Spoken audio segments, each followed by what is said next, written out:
but it does seem that the fountainhead of the ancient Christian ethic was here.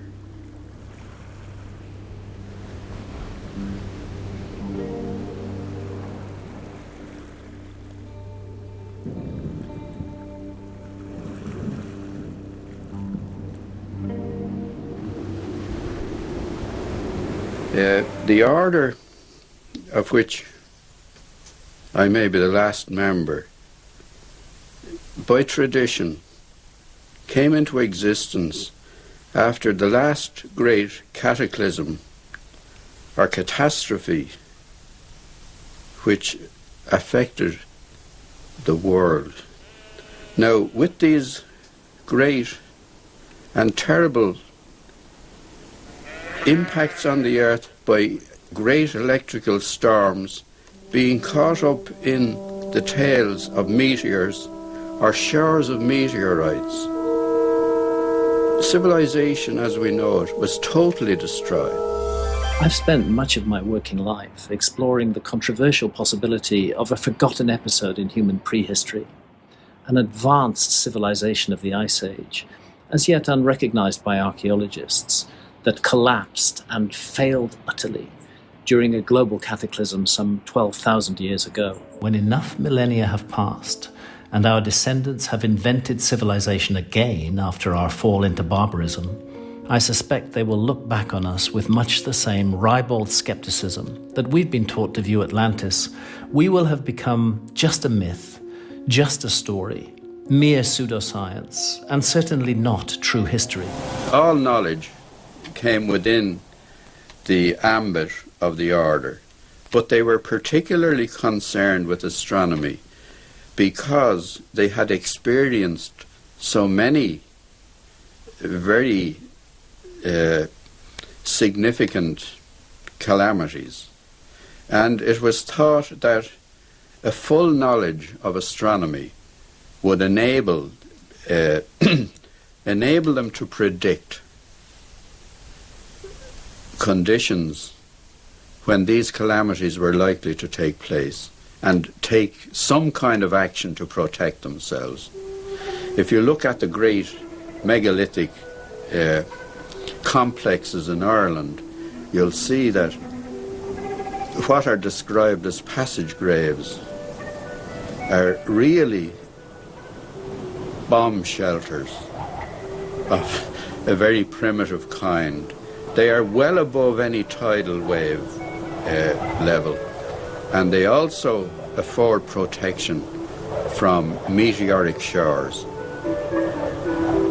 Several hundred myths concerning a global cataclysm and the loss of an advanced prehistoric civilization have come down to us from the remote past and from all parts of the world. These myths are eerily consistent on many points, and on one in particular. The cataclysm was not a random accident, we're told. We brought it upon ourselves by our own behavior. This may seem a nonsensical claim to those committed to the philosophy of scientific materialism, who see no cause and effect here, merely projection and fantasy on the part of the myth-makers. In summary, however, whether we react with scorn or choose to pay attention, the shared message of the myths is that our arrogance and our cruelty towards one another, our noise and strife, and the wickedness of our hearts angered the gods. We ceased to nurture spirit. We ceased to love and tend the earth and no longer regarded the universe with reverent awe and wonder. Dazzled by our own success, we forgot how to carry our prosperity with moderation. So it was, Plato tells us, with the once generous and good citizens of the lost civilization of Atlantis, who in former times possessed a certain greatness of mind and treated the vagaries of fortune and one another with wisdom and forbearance, but who became swollen with overweening pride in their own achievements and fell into crass materialism, greed and violence. To the perceptive eye, the depth of their degeneration was clear enough, Plato writes, but to those whose judgment of true happiness is defective, they seemed, in their pursuit of unbridled ambition and power, to be at the height of their fame and fortune. The story of Noah's Ark, a foundational narrative in the biblical tradition, tells of a great flood sent by God to cleanse the world of its wickedness, sparing only Noah, his family, and pairs of every animal species preserved in a massive ark. This account, deeply ingrained in Judeo-Christian culture, is not unique. Remarkably similar flood stories are found in the lore of diverse ancient civilizations worldwide. From the Epic of Gilgamesh in Mesopotamia to the tales of Manu in Hindu mythology, these narratives share all the core elements: a cataclysmic flood, divine intervention, and the survival of a select few. This prevalence across distinct cultures raises intriguing questions about their origins and truths. Could these stories be disparate interpretations of a single, monumental historical event? Predict earthly events. They participate in the cosmic dialogue between matter and spirit. Indeed, this dialogue, once fluent among our ancestors, awaits our renewed participation. The story of the Magi, often simplified in contemporary retellings, represents one of history's most profound intersections of astronomy, spirituality, and the transfer of ancient wisdom. To fully grasp what transpired after their arrival, we must first understand who these figures truly were and the vast body of knowledge they carried from the East. These were not merely astrologers in the modern sense, but custodians of a sophisticated astronomical science developed over millennia across Mesopotamia, Persia, and beyond. Archaeological evidence from Babylon and Uruk reveals clay tablets with detailed astronomical calculations dating back to the 8th century BCE. These tablets demonstrate not only observation of celestial bodies, but complex mathematical models predicting planetary movements with remarkable accuracy. The Magi inherited this astronomical tradition, refining it through generations of meticulous observation and calculation.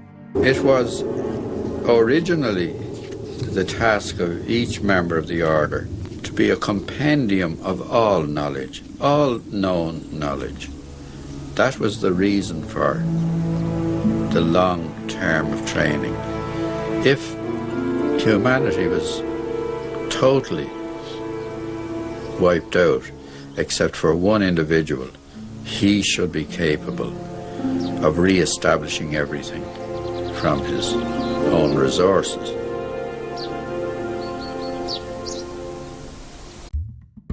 Whatever we call them, Magi, Druids, Naga, Apkallu, sages of Teotihuacan, Shining Ones, or Watchers. These were the sacred keepers who reappeared after each great cataclysm to reignite the flame of civilization.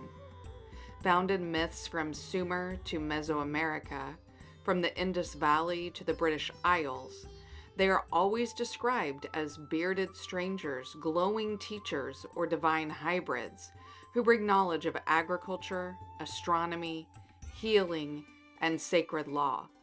Whether arriving by sea, descending from mountains, or emerging from hidden realms, their role is consistent: to restore order after chaos, rebuild the sacred connection between humanity and the cosmos, and leave behind systems, spiritual and scientific, that would become the roots of what we call civilization.